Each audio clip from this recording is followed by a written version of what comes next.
लेकिन आज मैं बड़े विश्वास से कह सकता हूं कि हिंदुस्तान का सामान्य मानवी भी अगर उसे अवसर मिले, मौका मिले, जिम्मेवारी की बात आ जाए, जैसा आपने करके दिखाया, वह भी पीछे रहने वालों में से नहीं है, ये मैं अनुभव से कहता हूं।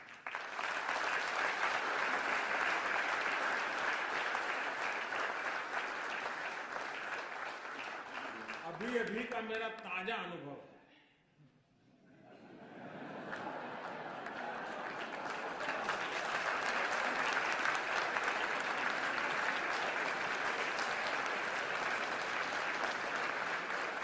कौन से वाला?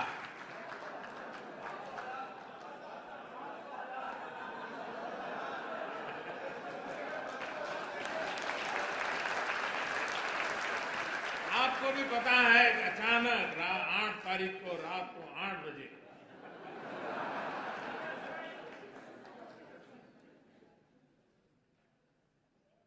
$500 और 1000 के नोट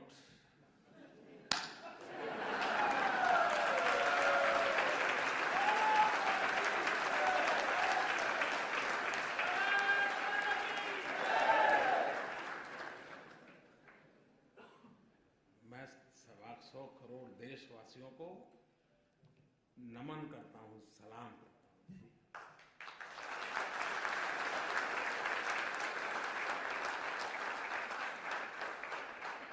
घर में शादी है, पैसे नहीं है।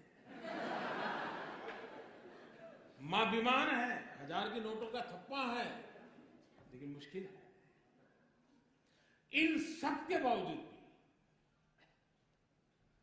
तकलीफ है, ये पता है, खुद को है पता है, अड़ोस पड़ोस को है पता है, उसके बावजूद भी लोग मुंह में उंगली डाल डाल करके पूछवाते थे, मोदी को कुछ बोलो, कुछ मोदी के खिलाफ बोलो। ऐसा भी चल रहा है। लेकिन मैं देश के लोगों को 100 सलाम करता हूं।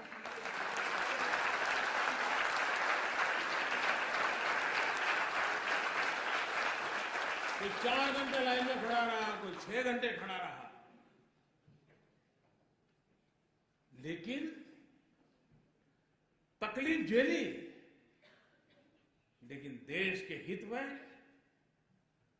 इस निर्णय को वैसे ही स्वीकार और स्वागत किया है जैसे 2011 में जापान के हर नागरिक ने करके दिखाया।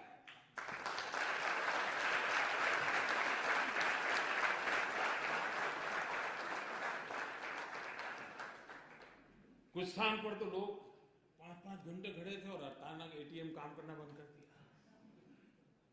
तो भी चलो कल ठीक हो जाएगा। ये अपने आप में देश के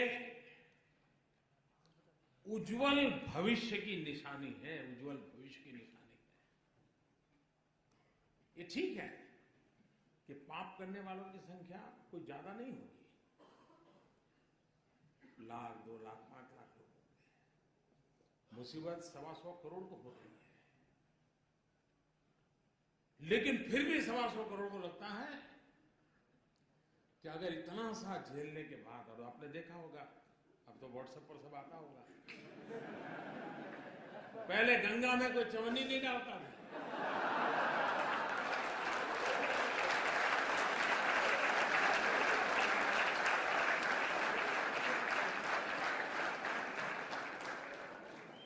नोटें बह रही है गंगा।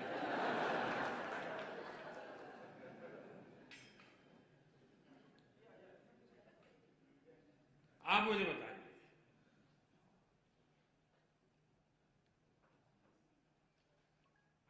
चोरी का माल निकलना चाहिए नहीं निकलना चाहिए? सामान्य मानवी को शिकायत ये होती है कि आप एक को फायदा हो, दूसरे को नुकसान हो। उसको लगता है भाई कानून सबके 500 के नोट गई, सबके 1000 के नोट गई, मोदी की भी 1000 की नोट अब बाजार में चलने वाली नहीं है, तो लोग कहते भाई ये बढ़िया है। ऐसा होना है, हर एक के लिए समान उसका असर है। और इस कारण, इस निर्णय से मुझे भी पता नहीं था कि मुझे ऐसे आशीर्वाद मिलेंगे, जिस आशीर्वाद के शायद मैं जब सोच रहा था कि ये करूंगा तो क्या क्या तकलीफ आएगी, क्या क्या फायदा होगा, वो तो मैं सोचा ही नहीं था। मैं दिमाग खपा रहा था कैसे करूं कैसे, और अच्छा एक काम ऐसा था कि लोगों से बता भी नहीं सकता था, अचानक करना पड़े वरना तो खेल खत्म। जो लोग इतना जमा कर सकते हैं वो अपनी जगह भी कर सकते हैं, तो इसलिए इसको सीक्रेट रखना भी जरूरी था।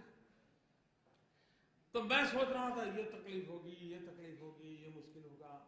तो हमारी छोटी सी टीम थी, बैठ करके रास्ते खोद रहे थे, लेकिन मैंने ये नहीं सोचा था उसमें से मुझे कोई आशीर्वाद भी मिलेंगे।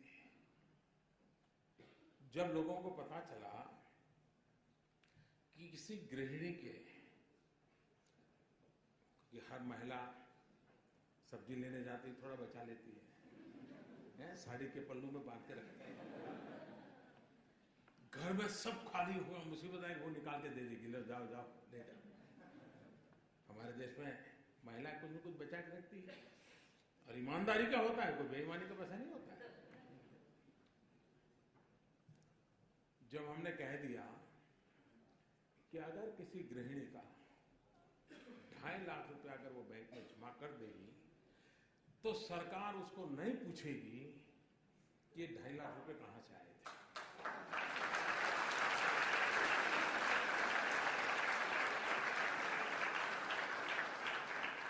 उसका परिणाम क्या हुआ मालूम है?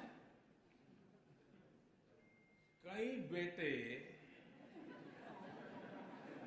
और बहुएं भी जो वृद्धाश्रम में मां को रख के आए थे,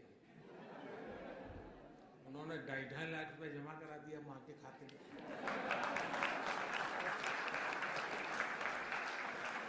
अब मुझे बताइए वो मां मुझे आशीर्वाद देगी कि नहीं देगी? ऐसी वृद्ध मां आशीर्वाद दे तो फिर योजना सफल होने में कोई आशंका रहती है क्या? भाइयों बहनों, ये बहुत बड़ा स्वच्छता का अभियान है। ये किसी को परेशान करने के लिए नहीं है। तकलीफ हुई है, तकलीफ तो होती, मुझे भी अंदाज, मैंने पहले दिन भी कहा, जब 8 तारीख को मैंने राष्ट्र के नाम संबोधन किया तब भी कहा कि इतना बड़ा देश है, 50 दिन दिए, जल्दबाजी करने की जरूरत नहीं। 50 दिन दिए हैं, जाकर के अपने जो ईमानदारी के हक के पैसे हैं वो जमा कराएं, बदले में उनको खाते में पैसे आ जाएंगे। लेकिन मैं इस बात को स्पष्ट मानता हूं, बिना हिसाब का अगर कुछ आया हाथ तो उसका देश आजाद हुआ तब से आज तक का हिसाब चेक करने वाला हूं।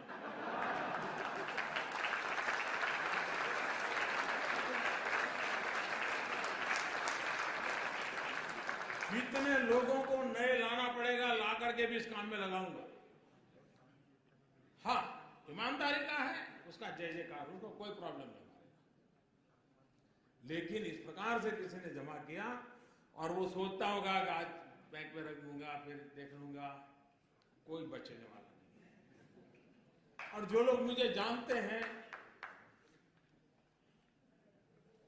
वो कुछ समझदार भी है, तो उनको लगता है यार बैंक में जाने के बजाय गंगा जी में जाना अच्छा है।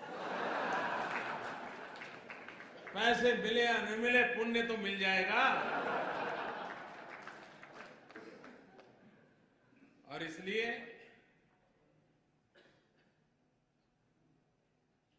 देश को मैं फिर एक बार,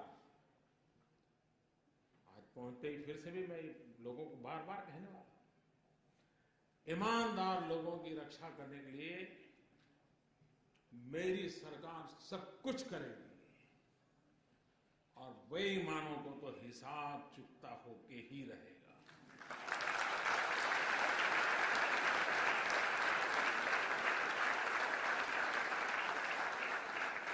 अच्छा, ऐसा नहीं कि हमने रातों रात किया है। हमने पहले एक स्कीम निकाली कि भाई आप इतना दंड दे करके जितना दे सकते हो दे दीजिए। तो करीब 67,000 करोड़ रुपए आए। तब भी कुछ लोग तो कहते थे कि मोदी फेल हो गए, मोदी का कुछ नहीं हुआ, लेकिन आखिर भी आंकड़ा आया तो अब वो बोलते ही नहीं। और पिछले 2 साल में इस प्रकार के अलग अलग जो प्रयास किए, करीब करीब 1.25 लाख करोड़ रुपया वापस आया। 1.25 लाख करोड़ रुपया।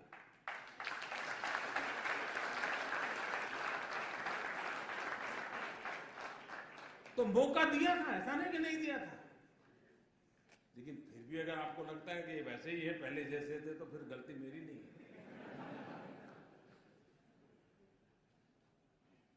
और इसलिए और जो लोग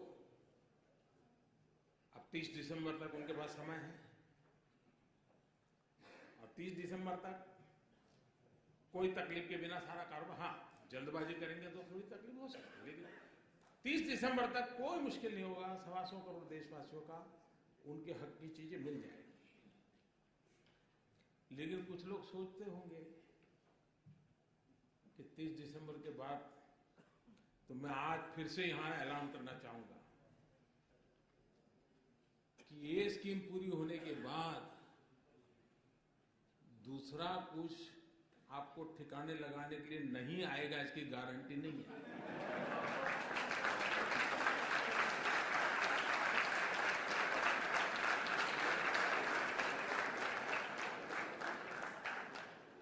अब दुनिया इतनी बदल चुकी है, हमने मुख्य धारा में, आप ठीक है पहले कर लिया भाई, मैंने मौका दिया है, आ जाइए।